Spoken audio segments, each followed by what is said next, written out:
Hello, welcome to Unicorn Princess Tarot. So, ito yung reading natin for air sign, Gemini, Libra, Aquarius. Take only what resonates. For those of you na gusto magpa-book ng personal reading, Jing Tarot Reader, para naman doon sa iba, pwede mo kong, pwede ka mag-inquire astrological reading na may kasamang tarot advice doon sa aming Gmail or email ad virgophilippines@gmail.com. Pa-subscribe na lang guys, pa-hit ng notification bell, pa-comment sa baba. What do we have here for air sign, Gemini, Libra, Aquarius? Medyo nagde-delay yata yung camera. Pero hopefully nagre-record naman ng maayos. King and Queen of Cups and the Five of Pentacles. I'm seeing here that you are focusing on yourself, your emotions. Pwedeng may mga kakulangan or problem or ano no kung ikaw ito na pwedeng nakatulong ka na dati sa iba. Like some kind of charity. Or may binigay ka na dati na some kind of donation. Kung nakaranas ka na ng gano'n, this could be your reading. Hindi naman necessarily na ngayon, nito lang or ngayon lang.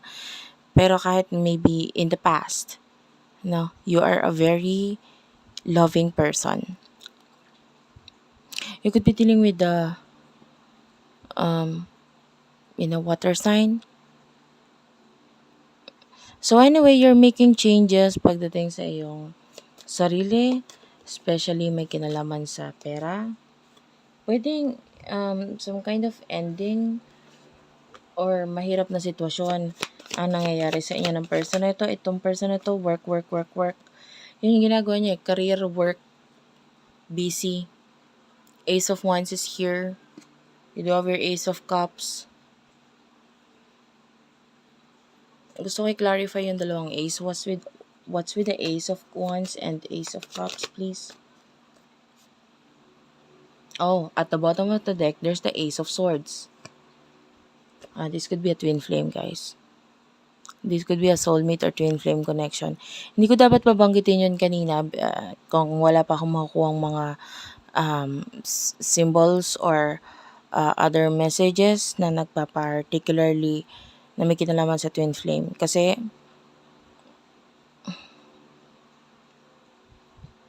hindi naman para sa lahat yung twin flame connection eh. Kumbaga napaka-rare ng connection na yon. So meron ka dito tatlong ace.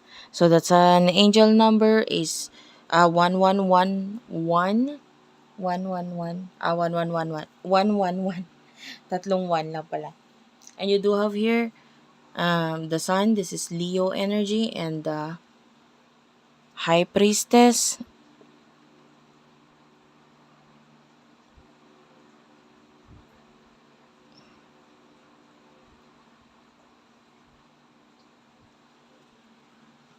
So, pwedeng maliwanag na sa'yo kung ano yung connection ninyo ng person na ito. Like, maybe spiritual connection.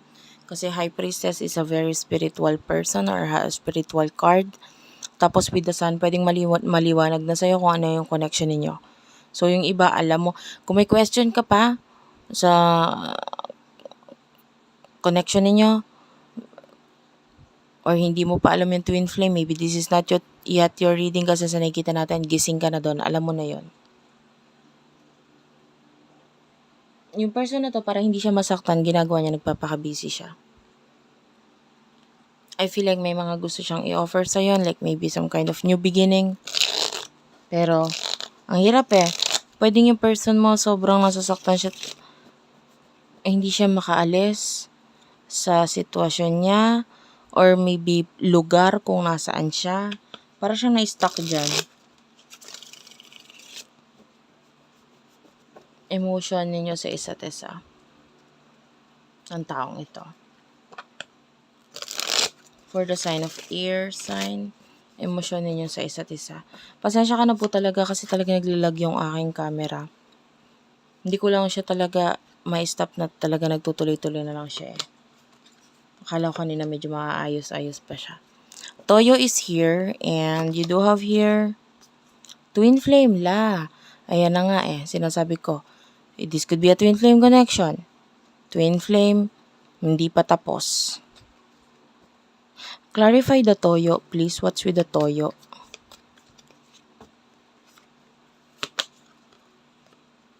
Magkikita din tayo. Handa na ako.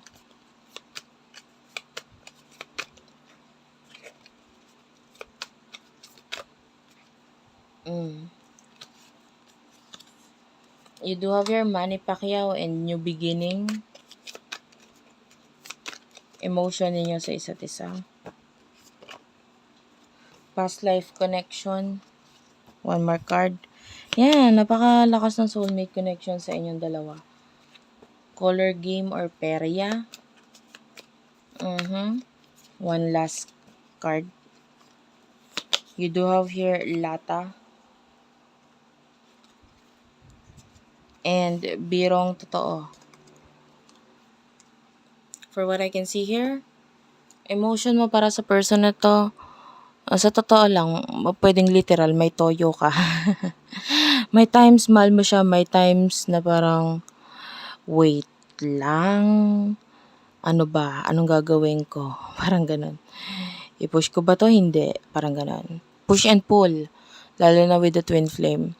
Twin flame is here, it's like push and pull, kaya lang may magnet or may string sa inyo ng person na to, like there's a invisible red string sa inyong dalawa. Na parang, wait lang, pwede kang magpahinga pero hindi natatapos yung connection natin. Parang ganon. Hindi pa tapos. And maybe you are feeling that kind of intensity. Ngayon, yung person na ito,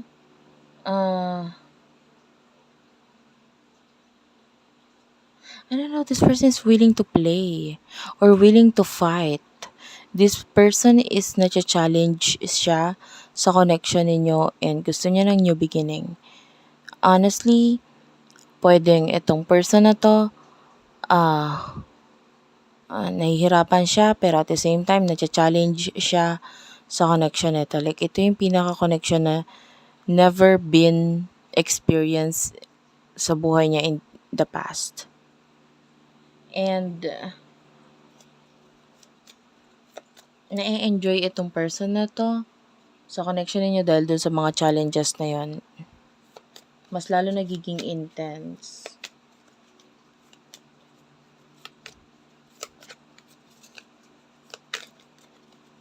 Ano yung pinaka-emotion niya sa'yo? I want to know, please. Spirit guides, angel guides. Wala tayong nakuhang emotion dito, but rather, andun yung excitement.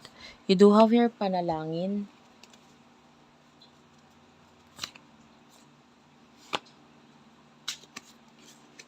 Bottom of the deck is naaawa ako sa'yo. Maybe there's something in the past na binanggit mo sa kanya regarding sa situation mo and pwedeng yun yung nararamdaman niya, naaawa siya. And this person is praying for you. Pinapanalangin ka niya. And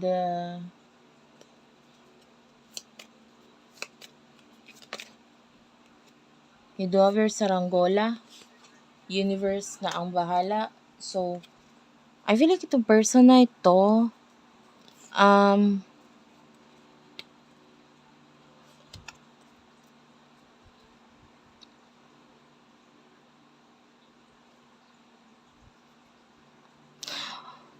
okay, pwedeng mahirap yung sitwasyon niya, hindi niya malisan, pero as much as possible, tinatry niyang maging masaya or pwedeng may mga bagay na nagpapasaya sa kanya sa situation niya ngayon. Maybe may kinalaman sa mga new beginnings niya yun. Maybe new career, new work, new people sa buhay niya. Maybe even a baby. Yan, high chance. Or maybe new relationship, new friends. Basta may mga bagong dumating sa buhay niya na nagpapasaya sa kanya ngayon. So, itong person na to is like, pinagpapanalangan niya na lang, pinagpapasa Diyos niya. Especially if you're dealing with someone who is very religious, madasali na tao. So, talagang pinagpapanalangin niya yung connection ninyo. And this person is saying na, bahala na kung para tayo, sige, go. But mm, you do have your destiny. So, hindi, yung nakikuha natin dito is like, willing to fight, but the problem is that willing to fight kung ibibigay, kung dadating yung pagkakataon. Parang gano'n. Sa ngayon, medyo malabo yung pagkakataon kasi eh. So, what will happen in the future?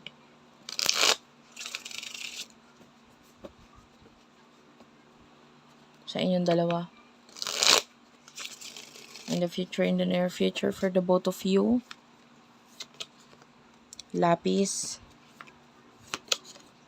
Iba ang gusto. Lagi kong sinesearch ang pangalan mo. Kalabaw. Ang daming nagpapaalala sa akin ng alaala natin. And yun nga, you do have your naaawa ako sa'yo. And you do have your destiny. One more card. Pila. Bottom of the deck is tamang hinala. Followed by question mark.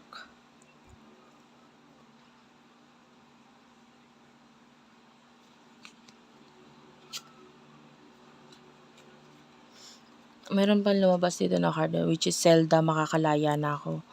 So, I feel like hindi ko naman nakikitang mali yung ginagawa mo. Hindi ko rin nakikitang mali yung ginagawa niya. The way I see this is that meron talaga nagiging problem sa connection ninyo kung ba't hindi siya napupush through. If this is a twin flame connection, mahirap talaga yung connection na yan. Ngayon, maybe may pagtitiis kang ginagawa with regards sa lapis. So, in the future, sa kung ano yung meron ka, kung ano yung sitwasyon mo. But alam mo sa sarili mo na iba ang gusto mo. Hindi mo gusto yung situation na yan. Hindi mo gusto yung, if these are people in your life, maybe in the future, you're not happy with them. The way I see this is lapis, pero it feels like you want someone or something na permanent. You want a ball pen. Okay? You want something or someone na, kumbaga, talagang noon pa man, hindi mo na mawala sa isipan mo eh. The energy here is that once in your life, dumating na itong person na ito, na isa siyang ballpen, nag-iwan siya ng marka or alaala sa'yo na mahirap kalimutan. May mga dumating na lapis pero mabilis din mabura, or kung may lapis man ngayon sa buhay mo, medyo madali rin tanggalin ito kung just in case may choices ka lang na kung nandyan yung ballpen sa buhay mo. Nagigets mo yon. The ballpen is the past, which is medyo mahirap burahin. And you are still searching or looking for this person in the future. Kasi mahirap eh. Medyo malayo or lalo na with the kalabaw, pwedeng na dun pa rin yung pagiging makunat netong person na to. Pagiging matibay. And maybe being like a kalabaw, pwedeng medyo busy din kasi talaga din siya. Doing some kind of work. And pila is here. So, I feel like with naaawa ako sa'yo,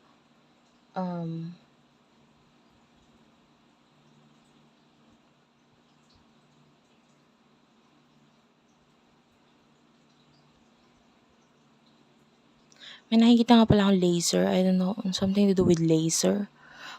Maybe may something kang ginawa na may kinalaman sa laser or may mga nakita kang laser. Like yung laser na laruan, parang gano'n. Ay, wait lang po. Okay, sorry about that. May pumasok lang po na bata, ano. Anyway, in the future, you do have here pila. So, it looks like,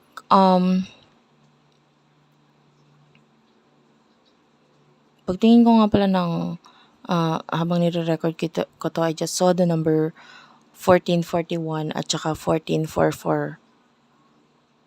444. So, yung pinaka-time habang nire-record ko yung video. So maybe that's an angel number for you. So, yung 1441 is like a number wherein medyo opposite siya, no? Ibig sabihin kung ano yung ginagawa mo, kabaliktaran yun sa ginagawa niya. 'Di ba? And maybe there are times naman na kung ano yung ginagawa niya, kabaliktaran yun sa ginagawa mo. For example, you are working on yourself, you're focusing on yourself, yung person mo nagpapaka-busy. And there are times naman na if you're thinking about this person, nagfo-focus ka masyado sa kanya, siya naman ngayon yung nakakapag-isip-isip sa'yo. 'Di ba?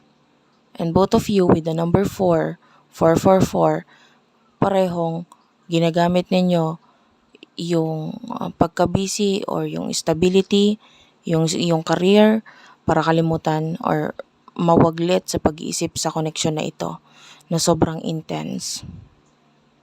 'Di ba? So, like the advice for you is to focus on yourself, focus on your career, focus on self-love. Kasi kung ayaw mo siyang maisip, yun yung gawin mo dahil yun ang mangyayari sa kanya. The more na nagfo-focus ka, the more naman na siya yung napapaisip sa'yo. And then, ayun nga, I can see this person, ayaw kanya maghintay eh. Ayaw kanya maghintay. Honestly.